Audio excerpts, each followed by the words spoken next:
Okay, good morning, everybody. Good afternoon, good evening. We have people from all over the world today to talk about the impact of disruptive technologies. And my name is Ann Lustig, and I'm the moderator for today's panel. Before we start, I want to take a moment to introduce each of our panelists because I honestly have to say I'm thrilled about this panel. The amount of knowledge and talent here is phenomenal, and I think we're going to get so much out of this. So I'm going to take a second to really introduce each one of them. First, I'm going to introduce Trish Ewell, who is the creator of Learning Systems Engineering Framework and founder of the Talent and Learning Analytics Leadership Forum. She works globally with learning leaders and business executives on transforming their organizations into digital workplaces and developing their people's digital fluency and dexterity to promote positive people impact and deliver organizational performance. Welcome, Trish. Next, we have Andy Spence, and Andy has taken a key role in over 25 transformation programs. He did a master's in artificial intelligence in the 90s, which I think is amazing, and recently published Blockchain and the CHRO with Don Tapscott's Blockchain Research Institute. He's active on Twitter, and you can find him there at Andy Spence. Coming up next, we have Margaret Ryan. Hi, Margaret. Welcome, Andy, by the way. We have Margaret Ryan. Margaret is the president and CEO of the Future Work Institute. It's a woman-owned global consulting firm that translates future trends to transform organizations. Margaret is a futurist, an executive coach, and an HR and OD consultant. She was formerly a partner and leader of the Global Reinventing HR practice and the Global Human Capital Management practice at Towers Perrin, which is now Willis Towers Watson.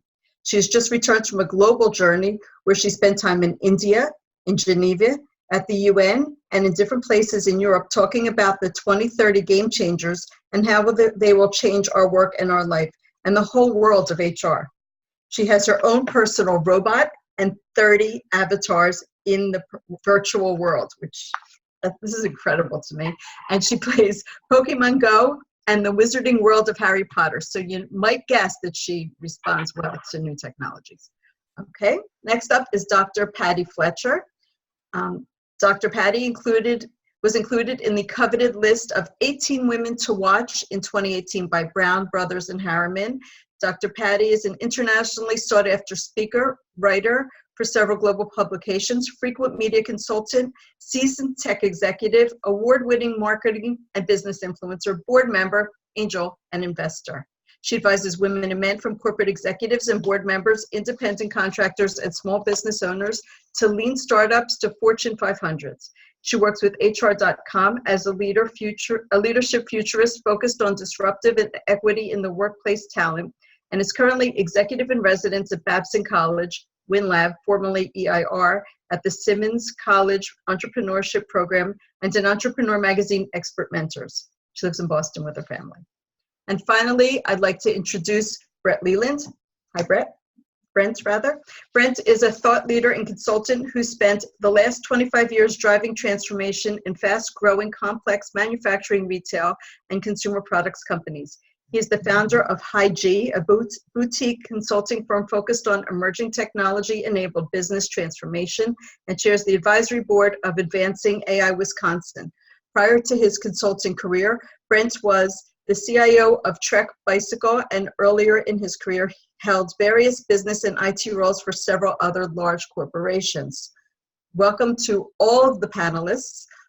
Again, my name is Ann Lustig. My background, I am a senior advisor and on the advisory board of a company called Sprout Logics, which creates augmented, customized, and personalized learning journeys based on competencies and business objectives, and also provides coaching, which is run by artificial intelligence. I'm a founding community partner of the New York City chapter of Hacking HR, and I'm a speaker, advisor, and working with HR executives and HR professionals of all levels on a mission to transform HR from a cost center to a strategic business partner by focusing on the future of work and the impact of artificial intelligence and analytics. So that's all of us. And if this is your first panel today, I want to let you know that I'm going to ask a few questions, and then I'm going to turn it over to LinkedIn Live and ask you if you have any questions as well. We have a little bit more than an hour for this. We have a lot to say, a lot to talk about, a lot of knowledge on this panel. So we're going to try to answer as many questions as possible. And so we're going to just get started right now. Let's get started. Okay, and I'm going to start first with just a little overview question. We have a number of different perspectives when it comes to what disruptive technologies means for the world of work and for HR. So my background is when I'm thinking of HR technology, when I'm thinking of technology for HR, I'm thinking of HR technology specifically. I had a conversation recently with Brent where he was saying about the impact of technology on the business as well. So it's really different perspectives we look at. So I'm going to lead this one off with Brent, and I'd like to ask you, what are your thoughts about how technology impacts the business, which then impacts employees and ultimately HR? So I'm going to let Brent start this one. Yeah, sure. Thank you, Ann. So I spend most of my time dealing with enterprise clients, and I've been using a framework for the last year and a half, really around augmentation, automation, and disruption. So augmentation, think of smart human, smart machine working together. If you have, human pathologists are, let's say, 96% accurate looking at mammograms. Bots and algorithms were 92%. They're better now. Combined, they become 100%. Automation is taking and replacing work that humans do. Typically, use what's called robotic process automation. So we've spent the last 100 years automating manual labor, and we're just starting the wave of automating the workforce. And then disruption is taking all these new technologies combined with just really the ability to create new business models with how we work, this ever-present social mobile world we live in. So I'll give you one example. Let's say you're an insurance company and you create an underwriting algorithm. Now, if I'm a human underwriter and my coworker becomes a bot, that's a paradigm shift. There's fear there. Is this going to take my job? Can I trust this algorithm? And I think it's this whole ability to generate transparency and change when this wave of disruption comes that's going to become real critical when it comes to managing your workforce. What do you think that HR can do to prepare for these types of scenarios as they arise? Like, how can they think about this ahead of time?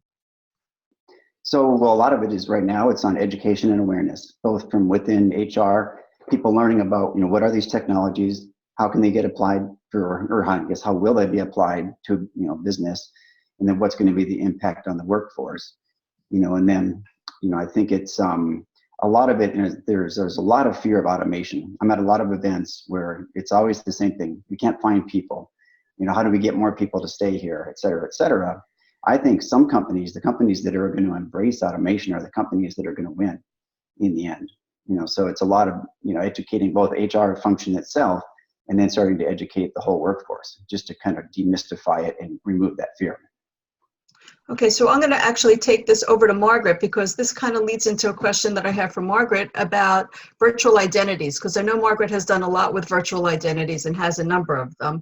And virtual identities can actually impact both the workforce and HR. Can you just tell us a little bit about virtual identities and how you think this will impact us in the future? Yes, thank you. I can tell you a lot about virtual identities because I have one. My name in the virtual world with my 30 avatars is Futura Cosmos. So when I speak at virtual reality conferences, people in the hall come up and refer to me as Futura. And as Futura, I operate in a virtual world with an instant translator. And I have people who have no idea that I'm Futura Cosmos and people who have no idea that I'm Margaret Regan. One of the issues, though, that we've run into with the virtual identity is we had a client who had someone who was an employee, and that person was in Iraq and was writing about the war, and it was a number of years ago, and was writing about the war for the company. He was also a well-known person virtually with another identity, talking about what he really felt about the war. When the HR people found out that this person was the same person, they went to fire him. And we went right through all of the issues about who is he? Is he an employee of a company, or is this virtual identity someone else? as you can see, Futura Cosmos is not necessarily an employee of anybody. It's a whole different identity. So I think we're going to see a lot of that in the future. And I'm not sure that HR is prepared for people with virtual identities and real world identities. Thank you. Well, Dr. Patty, I want to lead you into the next question of following up on this is if you were to advise a company that's coming to you with this kind of concern, what kind of research or where would you turn to even start to help a company with this issue? Well, I think we're getting lost in the technology. And so all technology is an enabler. So I'd take a few steps back and say, what is it you're trying to achieve? What kind of business are you in? What are you trying to achieve? What is the core of your business? And really just understanding not only those more construct things, but also culture, right? What do you want as a result? So if it comes to, and the truth is, a lot of times when it comes to work, I'm not necessarily seeing HR at the table. It's lines of business people. It is the folks who are across the business going, okay, so if we listen to Andrew Ning, and I'm probably mispronouncing his last name, his whole argument, right, is if it takes a human 1 second or less, we replace it with technology. Okay, great. And that tends to be more job function. How I've been starting to really have this conversation is one, those of us who have been in HR for a while, and your whole panel is, the whole thing about HR being at the table is not a new conversation, right? And it's not enough to be in the room, you have to win the room. And so where we would start is HR bringing those lines of business leads to the table, really truly understanding where are we going as a business? What does that look like from a strategy perspective? What is it that we need in order to not have engagement, but have the experience? Engagement kind of falls under that. What are we lacking? And instead of technology for technology's sake, right, which none of us, I would think none of us really believe in that, what is it we're trying to solve? What could be better? What could be different? What could be more efficient? What could be more effective? Knowing and fully understanding that we're dealing with humans here, right? So when I first came into the HR world, it was when we were selling on-premise, and we had folks who were basically replicating what they were doing manually in a system. Now we're going from on-prem to cloud. You have folks who are trying to do in cloud what they did in on-prem. And so it's a totally different mindset. So being able to have let's put the technology over here, and instead, what is it that we want to do? We know most industries are consolidating. We know that we have to focus on workforce experience, just like we focus on customer experience. Let's get to the heart of things and understand who do we want to be? What does that have to look like? Now let's work together with HR, together with the businesses on how do we actually make that happen. But, Margaret, what you said is so powerful and so true, and it brings up other things around, are we prepared for the world out there that's been around for quite a while, right? And me coming from a social media background and working on that for companies, there are no policies in place, right? So, and especially in this country, it's incredibly hard. We now, as members of the workforce, are going, we don't own our data, we don't own ourselves. So it's really, really confusing. But the other thing that brings up, and I'd love to hear what people think about it, is the ethics component of the data. Yeah, I'm going to hold off on that right now because I'm going to cover that a little bit later. Yeah. But before we go down that, for sure. Yeah, definitely. But before we go down that path, I just want to stay along the lines of transformation and working with the business and evolving the business and HR. So I want to ask Andrew, in your experience with transformations, what do you think is a really big challenge for both the business and for HR with emerging technologies? I think first is, well, just to bring up what Patty said, HR is there to deliver the business strategy. So let's not forget that is to deliver what the organization is meant to deliver.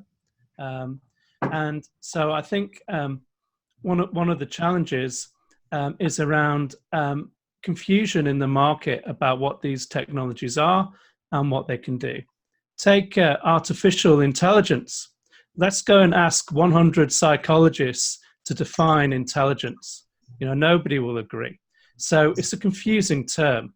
The way to look at AI is a continuation of algorithms and statistics that has developed over the last 10, 20 years. And yes, it brings in some extra things like natural language processing.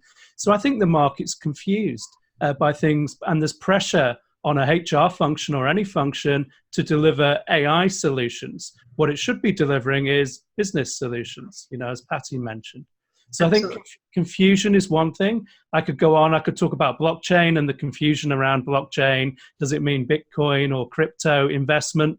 Absolutely not. It's a rather dull distributed database, but it could revolutionize how we actually manage our work, our identity, our data, how we find work, how employers find work. It's a boring topic, data, but what it will lead to could be a massive change in how we operate our organizations. That leads me to actually a good question for Trish, because Trish is in the learning world. And one of the biggest struggles that I think everybody deals with is that the technology is not only new in many cases, it's changing rapidly. So how do we keep up with the rapidly changing technology? There's things like, the micro-learning programs that are out there now. You could get things on YouTube, but we really need to strategically keep up with the rapidly changing technology. So Trish, what are your thoughts on how we can keep up with that? Yeah, thanks, Anne. The first thing is the way that the technology is coming into organizations, we're seeing it to everybody's here, kind of point, we're seeing the technologies as being like siloed coming into even the operations side, and they're starting out as siloed and individuals. So artificial intelligence is coming in, and then blockchain is going to come in, but eventually, just like, 10, 15 years ago, our mobile phones and internet access were two separate things. There's convergence that's happening, right? So these technologies are happening in waves. And as the technologies are coming into the organization and coming into operations themselves, what's happening is a lot of solution providers are also building learning and performance solutions that are based off of the same disruptive technologies that are coming into organizations overall. And I think Brent brought up an excellent point too about this isn't just a change of how it is that we do work, it's a change of work. It's a change of the business models that we're using, the operational models that we're using, and it's changing entire industries. So when we look at it from an L&D standpoint, number one, we have to have an understanding of the greater context of the technology. And then the second thing that we need to look at is how are we then leveraging that same technology that's coming in and deconstructing and reconstructing organizations and be able to deconstruct and reconstruct the L&D function before it comes in and does it for us. And so one of the things that I talk about in the L&D world is we can take a look at do-it-yourself solutions, so DIY. We can take a look at do-it-for-you solutions, and we can take a look at do-it-with-you solutions. So there's a number of different ways, as an example, that we could be processing training data and learning data right now, along with operational data using artificial intelligence. Like those two things are no longer discrete, tedious, labor-intensive, really expensive tasks. We can actually get down to measurement intervention at or close to real time for both learning and performance, and connect the training environment with the operational environment and be able to see that entire flow. And so we need to rethink about how it is that we look at L&D and the tools that we're using overall. Yeah. And rethinking, we might want to rethink about how HR is actually organized, not just L&D, but all of HR is organized, because I always have the question, do we want to hire HR people and have them become fluent in technology and data and those other functions, or do we want to hire data and technology people and have them learn about HR? Because if you think about it, it's really two different personality types, generally, not always, but generally, that go into these fields. And so where is the best way to develop this practice? Because it's two things. It's almost like oil and water in some cases. Some cases it works, but in some cases it might be hard. Yeah, it can be. And so a couple of different things there. So there are some new competency models that are out there. So like the specific to the L&D side of the fence, right? Because that's really my focus area within the HR spectrum. So there's a Learning and Performance Institute. LPI has the capability map. There was a global steering committee of us that actually did a refresh of the LPI capability map just at the end of last year and actually framed out what are the capabilities, what are the competencies, and what are the skills. So we need to be paying attention to those types of indicators within our profession. We also need to take a look at skills and competencies that are outside of HR and outside of L&D, right? We need to look, because often traditionally, I think it was Deloitte who did a study, and it was like the HR magazines are 18 months behind where the technology actually is, right? So if we look at an HR conference or look at an HR magazine, they typically are about 18 months behind. We can't be 18 months behind. We can't stay within the bubble and the echo chamber. We need to get out. So take a look at what are the competencies. The second is, what are the time frames? Because it can be overwhelming. So it's like, what do I pay attention to? You can do 3 different time horizons. What's happening within the next 12 months? What's happening within the next 1 to 3 years? And play the what if scenarios for what's happening beyond 3 years, right? And how do you then start to then triage where it is that we need to focus and update ourselves and upgrade our skills? But Anne, to your point, as far as is it oil and water, I talk about a lot. Gartner, the Gartner group actually has a term, they call it the citizen data scientist, because there's a lot more to data and a lot more to the analytics, which plays into all these technologies than just the math. And the math and the data science that actually goes into any analytics or building out algorithms actually is only 20% of any data science project or any analytics project. The greater need, the 80%, is being able to articulate business and performance questions up front that can then be answered using data and analytical models. And then somebody needs to take that analytical output and actually compel action, right? So this goes back into driving change within the organization, being able to then enable and empower not only our executive team, but also the front line. And I think that's the biggest significant change that's happening, is these technologies are coming in operationally in order to be able to provide these superpowers down to the front line so that the decision and the work gets done at that point of need rather than it being that top-down approach. So how do we get on board with that? I think we're going to just take a step back from that for 1 second, and because I want to offer an opportunity for the people that are on the phone or on live to ask any questions. So is there any questions anybody wants to ask? You could just post it on LinkedIn Live and we will ask it to the panel and whoever wants to answer the question. So I'm just going to give it 1 second to see if anybody wants to.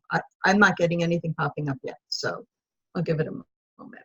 So can I just build on what Tricia said? Please. I think for HR going forward, and actually in our recent history, it's really important that HR are the people scientists in the organization. So taking on, that includes data science, but it also includes asking the right questions, critically assessing different sources of evidence, of which we've got an abundant amount of data these days, but putting on the scientific mindset. So I think that's really key. And to Anne, your kind of question is, do we hire that in? Do we build it? Do people have that aptitude? I think it's probably a mixture of all three, but I think that's essential in a modern HR function.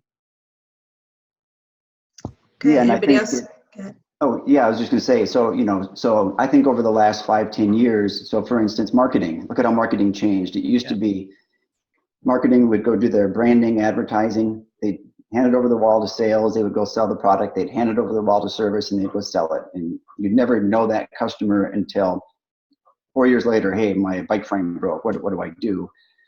And then everything became kind of on the web, on the phone. And who owned the web and the phone? Marketing owned it. And what were marketers? They were creative. They were good at branding. They were good at messaging. They were not good at process. They were not good at data. So you had this whole evolution of the marketing technologies. And, I was working with a client probably 5 years ago when we were going through this. And that's exactly what they had to create, a home marketing technology group, which meant hiring people. Yes, there were a couple who sort of had that skill set, but I think it will be either a retooling or, just kind of taking people who are coming out of the data space potentially. And if I can just add on to that, Brent, it's such a good point. And I do see in the feed there are folks who are saying, yay, technology, but really it's about the data. And right, we get that. And we know that tech companies are more willing to give up an algorithm than they are to ever give up data. And we see that around. But I love that you brought up marketing, Because when we think about, not only did we break down the silos, and right, marketing's function is to be the bridge between the stuff you have and the people you want to have it, right? And that's what their job is. And so, yes, absolutely, if you were a B2B, your job years ago in marketing, you put a poster up in an airport, right? It's you know, there wasn't a lot of interaction. Like you said, there was a separation. And I do think that, one, not only the roles need to change, we need to take a look at marketing, right? Remember years ago, it used to be, hey, HR, look what the CFO was able to do. They went from being bean counters to strategic players. Marketing gives us a different framework from a technology perspective. Marketing went from being, as you said, more of a tactical or execution role, not necessarily strategic, to being the voice of the market. So when we look at HR and we say, what does this opportunity bring us? What disruption, Andy, as you would think, right?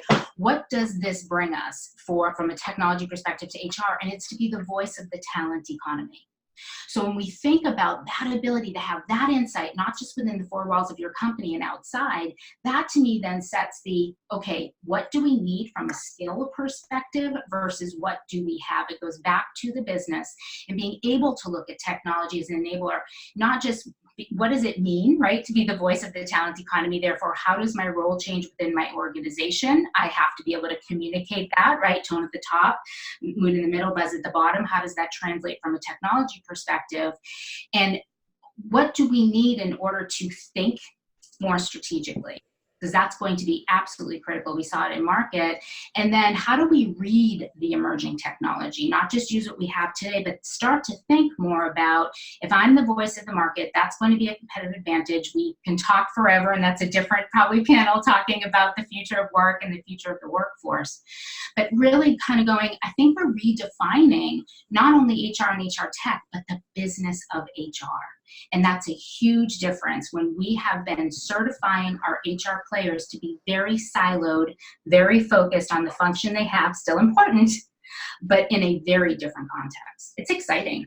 Yeah, it is. And, you know, one of the things that I think about all the time, and tell me if you agree with this, is the more we go down a technology path, the more we have to go down a human path, meaning that the more we need empathy, and the more we need, back to what you were saying before about ethics, and the more we need to focus on people because we're not focusing on them as much as we did before. So we actually need to balance that a little bit. And that takes me to the ethics question that you were asking earlier. And that's ethics and privacy and trust are three huge topics that come up whenever we talk about technology. Transparency is another huge topic. And there's got to be a level of transparency that is effective, because obviously too much transparency can be counterproductive, and not enough transparency can create mistrust and things like that. So Dr. Patty, while I have you up here, let me ask you, what is your thought on the level of ethics, privacy, and trust that is appropriate or that we should aim for? Where do you think we should go with that? Yeah, and just one thing about what you just said, I think that the difference, and this is also in the context of this, you're right, we need to be more human focused. HR has been process focused, right? Compliance focused. Absolutely. And so when we go to the more human focus, I can't help with that question, think about GDPR, right? It's hard not to, right? And, you know, we've been swimming in that world now for a few years. We're finally starting to see some actual consequences. And so for me, it starts there. It's, how are you using my data? Who's using it and how are you using it? Treat me as if I'm a customer. I want to know, right? And so I have many friends who've been laid off, those kinds of things happen. But what's been really interesting are folks reaching out to them via email to say, hey, here's all this job opportunity stuff you might have, or can help you go find your next job. How are they finding out? Is someone sharing data about me, the employee, outside? So the first place to start is, what data do we have? How are we collecting it? What does that look like? And how is your specific data being used? When I hear Margaret about all of the avatars, right, that you have out there, it really goes to who owns that persona from an avatar, if they're your avatars. Me as a member of your workforce, I'm a contractor, I'm an employee. What data do you have on me? Who owns that? How are you using it? It is the place. It's always, for me, you start with the person in the mirror. What are you doing for them, and what does that mean to them? But it's very unsettling to hear folks who are getting laid off to get reached out to as if, they just did a customer transaction. But there's another side to GDPR that we need to think about as well, because right now we need to be GDPR compliant if we are an international company, if we deal with Europe in any way, shape, or form. But sometimes reviewing employee behavior, things like organizational network analysis, where we're actually looking at things like collaboration and things like that, that could actually be viewed as an invasion of privacy if not done correctly. So again, we're stepping the line between how far can we go before we violate something like GDPR. Andrew, do you have any thoughts on that? I think, we've had the popularity now and adoption of people analytics. So I think these ethical questions are coming up all the time. And I think GDPR is actually helpful. It gives us some principles. So, if we're doing people analytics, we're looking at inclusion or attrition or productivity, we can ask for employee data. So the data should only be used for its intended purpose, I think, is one key principle of GDPR that's very sensible for people analytics teams. The other's around aggregating data at team level. Some people analytics teams have set some ground rules. So, for example, if we're studying attrition, it's at a team level. We'll never be able to see what your responses were to a survey question, or that the team manager with 3.5 FTEs, who we can easily identify, isn't transparent from the data. So I think what I'm seeing is people analytics teams coming up with ground rules that can be used within the organization, and that's great to see. And it's early days and chopping and changing all the time too. We can learn from each other. And just on that, and I love that, Andy, and I obviously now, of course, I'm going, another reason I want to talk to you offline, but to learn more about what you're seeing. But I'm also starting to see the concept of a chief data officer who's focusing in on the ethical use of data, be it your employee data, your customer, it doesn't matter, people data. And I just kind of want to throw that out there, not being the moderator, but are we seeing that? And is that a role that's going to emerge just as a byproduct of really being data focused and enabled companies? And I'd like to talk about that a little bit and the ethics side too. I am seeing it, and the discussions that I'm seeing are, should that be in HR or should it be in IT? Yes. And on the ethics side, what is on my mind very much is I just came back from the United Nations and their technology summit, and my topic was the ethics, the ethical ramifications of the knowledge and technology society. And Patty, to go to your comment about person, one of the things I brought before this august body of 1,000 people who were sitting there is, what will it mean to be a person in the and how will HR deal with what does personhood mean? What does it mean to be human? Because we will be sitting next to AI who have their first AI board member, which wasn't supposed to happen until 2026, and someone raised their hand and say they're having it this year. I send out these future trend cards to my clients, and just in the last year, well, a few years ago, I introduced Ross, who's the AI lawyer, Aura, who is the AI robot person who goes around the hotel delivering things for you at any time of the day or night. And in the last couple of months, I've introduced the first robot police woman in India, anchorman in Japan, and professor at West Point. So they are among us now. And as I was talking about the issue of what will it mean to be human, because one of the HR issues will be, as robots, androids, AI, machine learning comes in, humans will react, and there will be movements to get rid of the robots, all kinds of campaigns against having them there, because we do have 2 billion jobs which will disappear by 2030. And that's 40 or 50% of the jobs we have now. So obviously humans are going to react. And so will robots as they get more intelligence. And one of the things that struck me, and it still hits me when I see it now, I don't know how many of you have met Sophia, who's an Android robot, but she opened the conference in Munich. She also opened, I'm calling her she because it's Sophia. She opened a conference at the UNDP, and then recently one of my colleagues in Africa said, Margaret, I'm here in Africa, and here comes Sophia. Sophia was just given citizenship by Saudi Arabia. So here is a robot. Is this robot a person? If it's a citizen, is it a person? Sophia also won an innovation award. So I think HR is so not ready for the waves coming at us, and that's a lot of my speeches to HR. We can drown in it unless we get out ahead of it.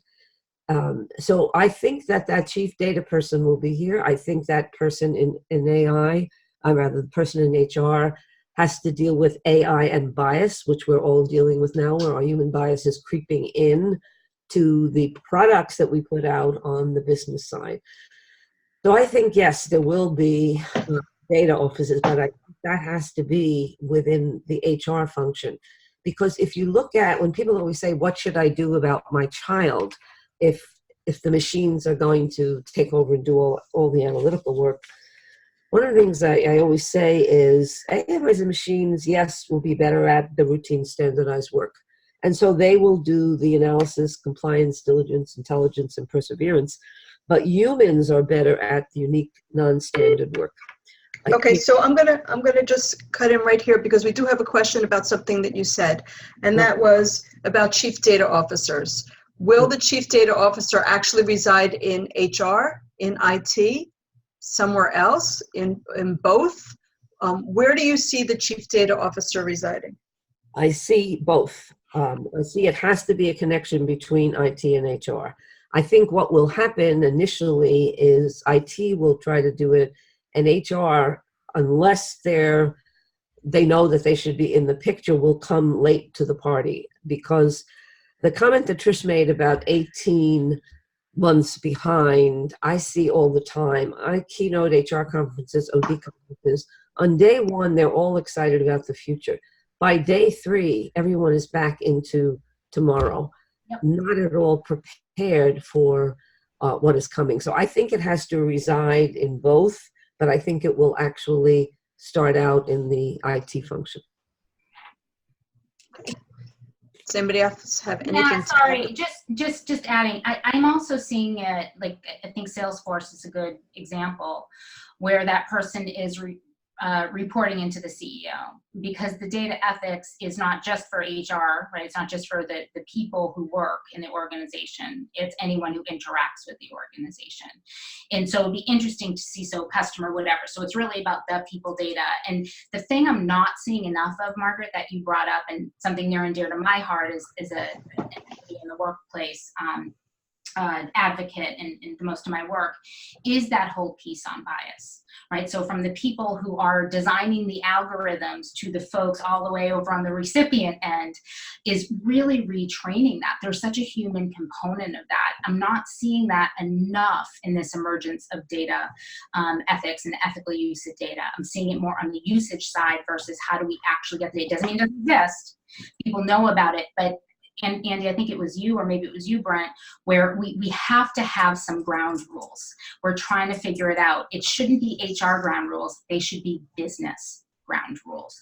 But because there aren't any, HR is kind of being forced, you know, Margaret, to your point, right? I keynote, I think probably most of us do in these HR conferences.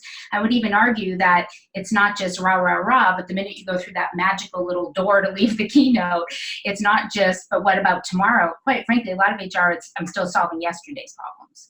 So, right, so it's just such a, we're in an interesting spot right now. Yeah, we are. And what about, you know, we're talking about different roles that are popping up. I keep hearing this again and again.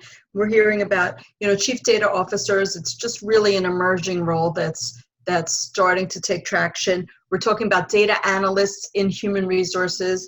We're talking about things to help with bias, like advocates, not necessarily the current ombudsmen that exist in different organizations, but taking it one step further, and an advocate that can really advocate for the employees and for things like bias and complaints like that. What other types of roles can we see these different emerging technologies impact HR with? Like, what other types of things, how will we need to develop HR going forward into the future, or what should we look for? Well, I think HR needs to have a role as a technology evangelist, really, for workforce technology. When new tools come in, new ideas come in, I'd like to see HR trialing them, doing pilots, working out how it's going to help the workforce. So I think that's really key, and working very closely with their IT colleagues, of course. And we just got a comment saying that we should do away with titles like chiefs and other titles. Yeah. I'm going to let you answer that, Brent, in a second. But what were you saying first before we even get to that part? So I'm the one non-HR person. I think I've worked in every function, including a lot of time in IT, except HR. So the whole seat at the table thing resonates with IT folks as well. And I think that even IT is behind. If 18 months for HR, maybe it's a year. But I think, where I see a lot of the emerging technology taking off is it's not in IT. It's in product development, it's in marketing, it's in other other functions. I think one of the roles that's going to come on very, very fast, if you look at the leading edge of this, it's Amazon, it's Walmart, it's Google, it's all these companies. And if you look at what's happening, Amazon is striking in Minneapolis on Amazon Prime Day because of the automation and the productivity requirements. You look at Walmart. Walmart has rolled out two kinds of robots. They have the floor sweeping robots, and then they have their kind of inventory scanning, checking inventory. And the general feedback is, hey, now people don't have to do this menial labor. But the feedback is, hey, I used to have to go check the inventory for shelves. I had to think. Now I just have to make sure these bots are working, and fix them. So it's the whole babysitting bots concept. It's going to be, and that's a whole new kind of role. And that gets into, okay, everybody says, okay, should we call it it? Should we call it he? Should we call it she? And if you put a female name on it, in general, you're going to call it she. And it's going to, it's going to snowball. But it becomes HR's, time to step up, I think. Trish, do you have anything to add to this? Yeah, of course.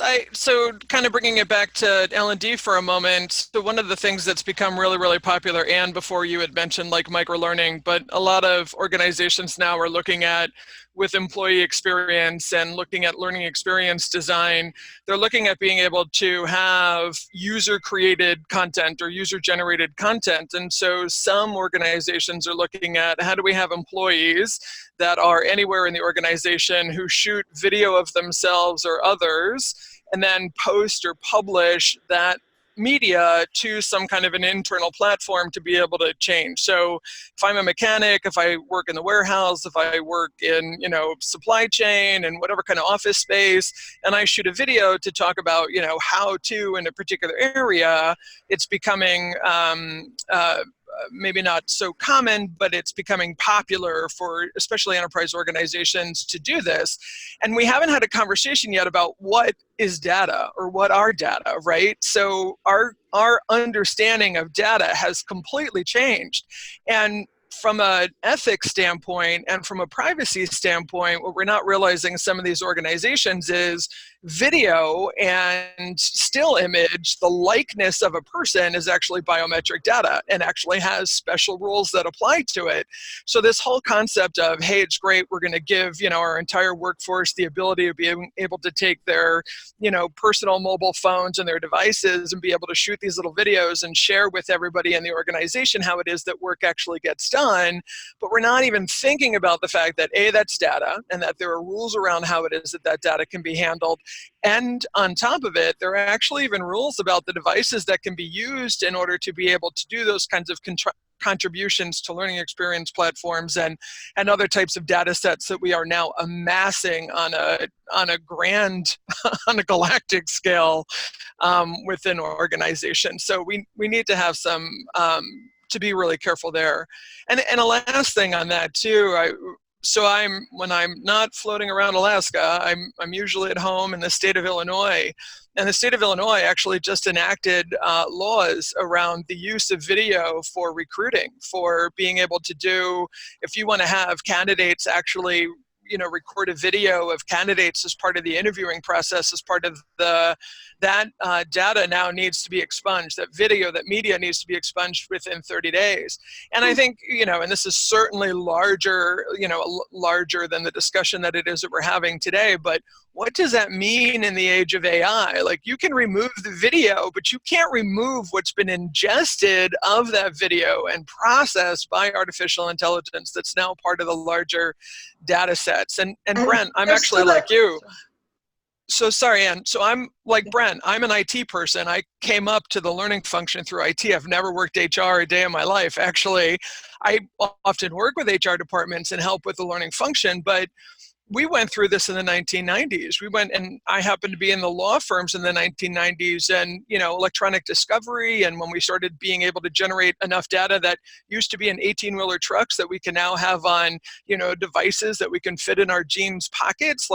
So we're at that same kind of point again, but it's accelerating, and it's happening more in waves where the technology and these questions are moving so fast that the ability legally, ethically, to be able to catch up is if we don't stay on top of it, like Andy was talking about before, it gets really easy to be left behind really fast, and that could be a threat and a significant risk to an organization at this point in time. And I think that's a huge point. And I think part of that is we need to figure out, and maybe it's going to be just steering committees or task forces, we need to have these groups that are ethics, rules, and oversight, and knowledgeable about laws, because things are going to be changing rapidly in all those different areas. And of course, GDPR compliance. I think GDPR is an excellent start. I wouldn't be surprised if it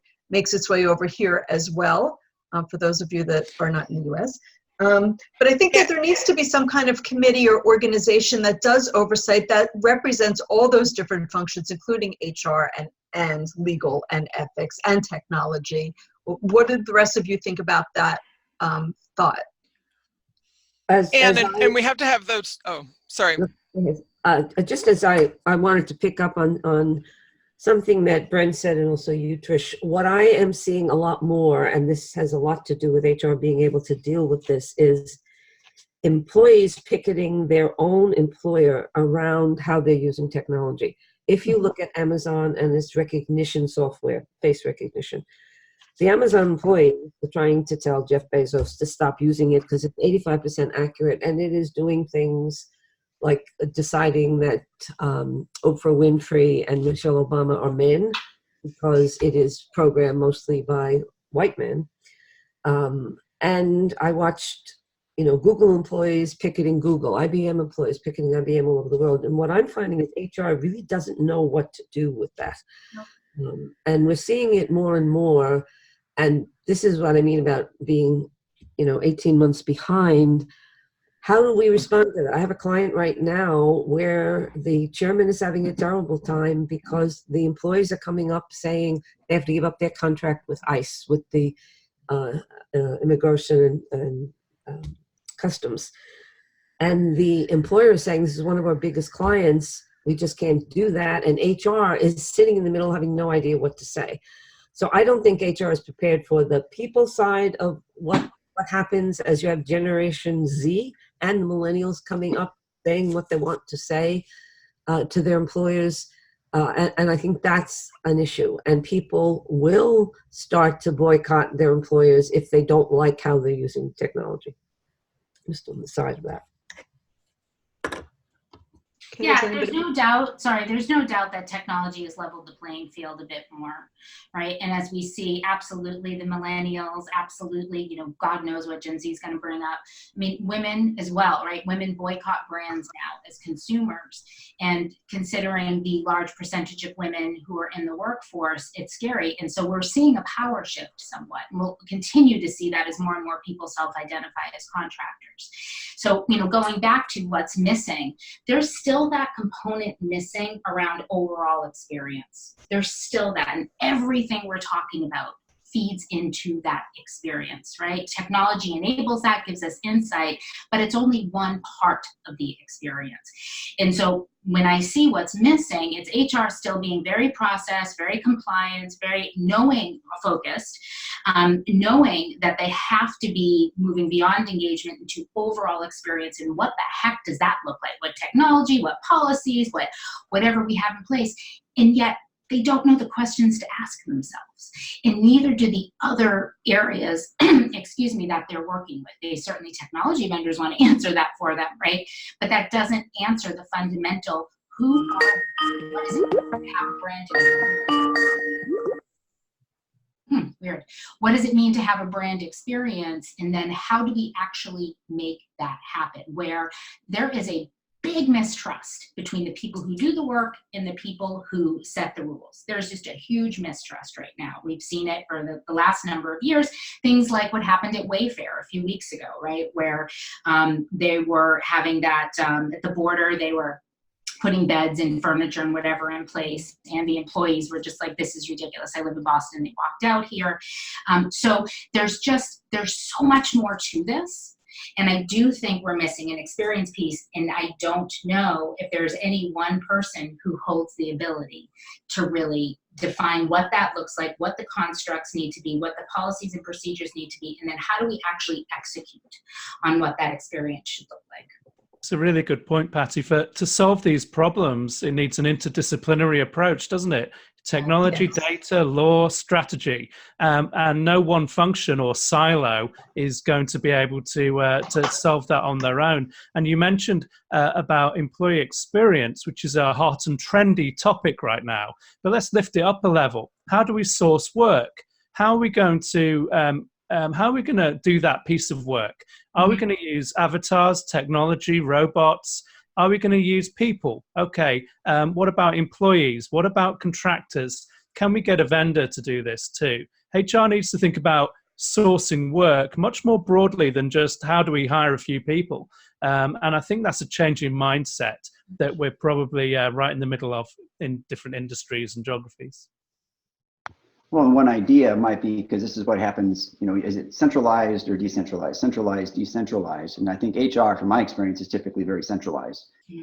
So, you really you need to embed whatever you're calling that skill set, you need to embed that in every function.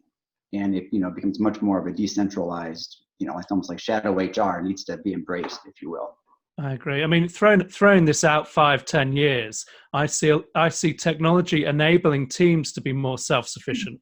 Effectively, a lot of the insights, data, wisdom, in fact, is embedded into some of these tools for finding the right person to join your team, dealing with, looking at inclusion, looking at attrition, productivity, these kind of issues. I think that a lot will be distributed, decentralized, and the role of a central HR function is along the lines of our discussion today, thinking about ethics, thinking about strategy, thinking about law, organizational change, that kind of stuff.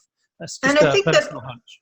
I think that ultimately, taking along the point you're talking about with decentralization, the business can become more decentralized as well, having more project teams and fewer departments, fewer dedicated functional areas where people are actually just placed on a project because of a particular skill and working with different people every single time for every single project. Completely leveling the organization. I could definitely see something like that happening. We only have 10 minutes left. I have one more question that I would like everybody to answer, and it will take a couple minutes to answer, so I think we can focus on this one, and that is, what should business leaders and HR leaders focus on in the next 6 to 12 months? Where should they really be looking and starting to move forward into the future today? So, Andrew, since you're up on the screen, why don't you take this one first? Sorry. Well, I think with all the flux going on in the world, demographics, business strategy, with all the changes going on, it's got to be, what is your organizational strategy and how are you going to deliver it? And then for the CHROs, what's the people management aspect of that? It all comes down to strategy. Forget digital transformation. It doesn't mean anything. Focus on the strategy and how you're going to deliver it. Okay. Patty, you want to take the next one? Yeah, What are your thoughts? I wish I could say that I had something vastly different than what was just said, but I completely agree. It is understanding the business strategy and what should the people strategy be, with the caveat of, and you're right, Andy, it's absolutely an overused buzz term, but experience. I'm seeing that more and more at the board level, right? Because they know that they're competing for talent. There's not a shortage of talent, they're competing for talent. And so if we can take that strategy piece and put it under the experience topic, so that is all the way from who is applying for the roles that we have, all the way to they are leaving, and really understanding where we are versus where we need to be in order to get people what they need to execute, get them organized. It's really a fundamental shift, I think we've all said it, in how we think about organizing, strategizing, operationalizing the people component. Technology is a later discussion. Okay. Margaret? I think as I work with my clients, both the HR leaders and the CEOs, they don't have a lot of experience with the change management process and introducing technology. They do know a lot of jobs will be eliminated, and they really don't have plans in place to retrain. All of this is going to be at the doorstep of HR more quickly than we even imagine. So I tell people very practical things when HR people say, you know, what should I do, and what do you do to keep up? And I say, people might smile when I say I play Pokemon Go and the Wizarding World of Harry Potter, because I want to understand augmented reality. Yes, I'm in immersive virtual worlds, and yes, I have a partner in Australia working on learning with the virtual reality glasses.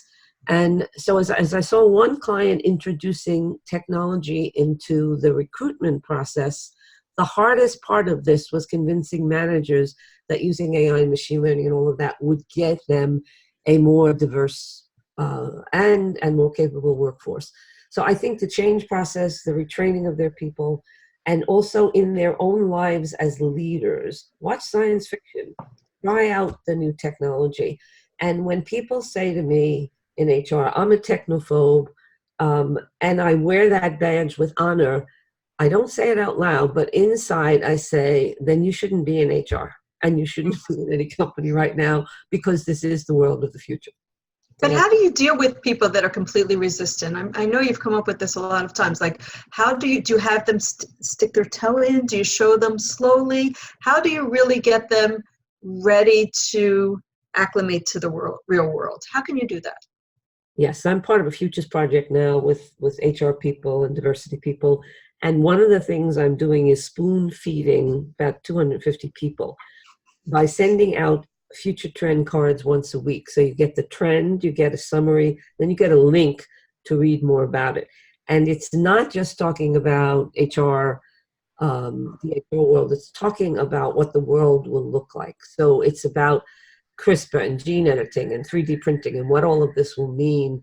And I find that the slow standing in the future for people and then having them practice, read articles, is the way to do it. It's not to throw them in all at once because you get too much of a reaction. But I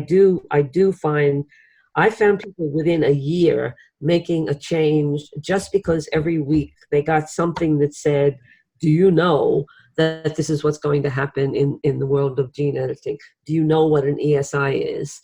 Exceptional singular individual in the singularity, right? Do you even know what cryptocurrency means or blockchain? Most of the people don't even have the words. And then after 25 of these future trends, I send a quiz. I give them 5 terms and see if they can define them without looking it up, and then give a prize, which is a future book. So I really spoon feed leaders and HR people to get them to stand in the future more. That's great. Thank you for that, Margaret. Back to that previous question, because I definitely want everybody to get a chance to answer this. I'm going to go over to Brent right now. Where do you think business leaders and HR leaders should focus in the next 6 to 12 months to prepare and be ready for the future of work and the future of HR? So first, related to that, one thing that from what Margaret just said, So I'm the chairman of a nonprofit called Advancing AI Wisconsin. And we were really created kind of to have Wisconsin not be left behind in this whole wave of disruption that we're all talking about. And the interesting thing that we found is that, I mean, we're getting large corporate sponsors now because we've developed these primers around AI, blockchain, AR, VR, all these disruptive technologies. And we'll come in and provide a presenter to come into an organization. We had a large insurance company contract with us for 25 2-hour seminars. So, part of it is just how do you start kind of that drip, drip, drip and getting exposed to it. Back to your question about the, what do business leaders do? I've been spending a lot of time on really the intersection between disruptive technology and innovation, or call it agility, call it growth. And I heard a quote that I just love, which is that, in large companies, it's fear of failure that inhibits really spending, taking risks in a sense of urgency. Whereas in startups, it's fear of failure that drives them to take risks and do urgency. So, I think a lot of it is we're going to have to change faster and faster. Those that can't change aren't going to survive. And the last piece is any of my presentations I follow up with is do something, do anything. You can't just sit here. Terrific. Thank you for that. And Trish? You're still there, right, Trish? I can't see you on my screen. Okay, good. Yeah, I totally agree with Brent's last comment there too. I mean, as far as change, it's not an option. This isn't optional. Like we have to get on the stick, and we have to do it individually. If you want to make a living, if you want to stay in doing this kind of practice and making having your livelihood be dependent on this, so then that's going to go into mindset, it's going to go into skill set, and it's going to go into tool set, and being able to be attentive to all three of those different areas. And there are plenty of resources that are out there. I think it's fantastic. Anybody who's participating in the HR hacking community and other communities that are like this. I mean, there's a drive of being able to bring people together to be able to have these types of conversations, to raise awareness, and to be able to connect people with other people and connect people with resources and really be able to help. But I think one of the biggest signs of the time is now taking our own accountability and responsibility for being able to develop ourselves moving forward. And we have that expectation of our workers within our workforce, right? That's the mandate, is that we're no longer going to take on the responsibility as organizations, as an employer, as the sole responsibility of setting career paths and setting out competency maps and skills. It's incumbent upon each individual person, and within HR and within the learning function, we need to model that. We need to be able to live, and we need to, what's the phrase? We need to be able to walk that talk. So, game on. Game on. That's great.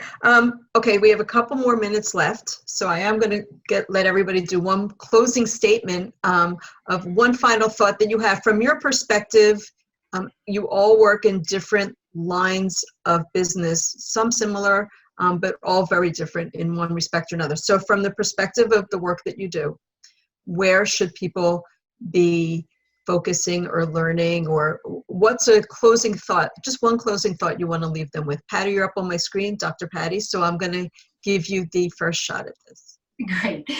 So we are in the fourth industrial revolution, a time when this revolution is distinguished by replacing decisions. That's what technology is doing here, which means, and I think we've all said it and hit on it, we have to be more human than ever. And Margaret's question around what the heck does that mean, right? So where I would spend time is really understanding that. What does it mean to be more human when we have focused in on processes, when people were just about input and output? What does that mean? What does that mean from being the voice of the talent economy, HR? And therefore, what does that mean for your function? And yes, I am saying this to folks who are still struggling with getting their employees to simply enter address data, right? I fully understand where we are, but that is really what I'd like to leave people with. It is time to up-level who HR is, what HR is, and what that means from an impact perspective to the business. Great, thank you for that. Margaret? I think, Patty, I'm absolutely with you. The question, when people ask me this question of what they should do, and I get asked this all the time, And they also ask what should they be teaching their children. And I talk about what it will mean to be smart in the future. It will be increasing our emotional, creative, empathy kind of skills, not necessarily the analytical skills. And then I tell them they also have to stand in the future. And I tend to have a utopian view of the future and not a dystopian view. But I also tell people to be realistic about the way the future can go in either direction, and to be one of the people who helps to create the future and not just reacts to it. And very simply, I tell them, I watch all kinds of TV shows, movies about the future deliberately. There is a new one called Year After Year, which looks at a more dystopian future in 2024. There's a program called Humans, which looks at what will be the reaction when robots become more and more intelligent. There's the movie from 1990 called Artificial Intelligence. And I find that having people read books, watch TV shows also will help them to stand in the future and ask themselves the question of how can we use technology to enhance our humanity and stop being so afraid? That's a great thought. Thank you for that, Margaret. Brent, what is your last thought? So I guess I'll take it on the extremely other side of that, which, yes, there's the artificial general intelligence view of, that, but still a long ways away. And I think if you take it down to what we're working on today, we're talking about very narrowly defined use cases. And, I think it's hard to go from zero to AI, and companies are falling further and further behind. You need the foundations in place. You need to get data smart. You need to get a digital transformation process underway. You need to focus on education and awareness and agility. So it's back to that do something, do anything, I guess, is my final comment. Great. And Trish? Yeah, I think the big thing is to pay attention and to be curious, and pay attention means pay attention even in our consumer lives. I mean, we've talked a little bit about artificial intelligence today, but what I suggest to folks is to pay attention to how artificial intelligence is coming into our personal lives, it's coming into our homes, it's coming into what we're doing as consumers, and look at it from the standpoint of how is artificial intelligence beginning to mimic the five senses, right? So we talked, I think, Anne, you mentioned a little bit about natural language processing, right? NLP. How is the voice technology getting better? Its ability to be able to listen, its ability to be able to speak. How is artificial intelligence getting better at vision, right? So think about things like the Amazon Go stores, which are all driven by computer vision. Think about, what's happening on our phones today, right now, the way that our photos are able to automatically be able to sort themselves into albums by who we're with in the photo and by location. That all has to do with computer vision, that has to do with sight. And then take a look at some of these new interfaces that are coming on board too, that so there's artificial intelligence now that actually models after the other senses. And if we take a look at that, then we have a better understanding and a better appreciation in context of how it is that it's not replacing necessarily roles in full. It's deconstructing skills within a role. And so if the computer can do that in my consumer life, if the computer can see that, if it can touch that, if it can taste that, if it can hear that, if it can say that, then what is it that I do on a regular basis that is seen, that is read, that is spoken, that is touched? How do we take it into the context of the physical human and how it is that these algorithms and these robots and these technologies are coming in and are now getting, narrow as it may be, but really, really good at being able to perform with any one of the five senses of being human? And then what are the implications to what it is that you do on a regular basis, not right now, not your role, not your job description, but the things that you do on a regular basis? How do you deconstruct yourself now before it's deconstructed for you? Wow, that's all great stuff. Thank you for that. Andrew? Yeah, we can't predict the future. And I understand why people would be unsettled with all the messages out there at the moment. So my only advice is to know yourself, understand what drives you, understand where you want to be in the future, in this economy, in this society, and make plans accordingly. Thank you, Andrew. And thank you all very much for this incredible conversation. This was really fabulous, very enlightening. And I really appreciate you all for joining in, for contributing. And I also want to thank Enrique for putting this together, because I think this is phenomenal 2 days worth of information. And I hope people take advantage of it. And there is another panel coming up right after this. I believe it's about transformation. And please stay tuned for that one. Again, Thank you, thank you Anne. very much. Thanks. Thank you. Okay. Thank you. Bye.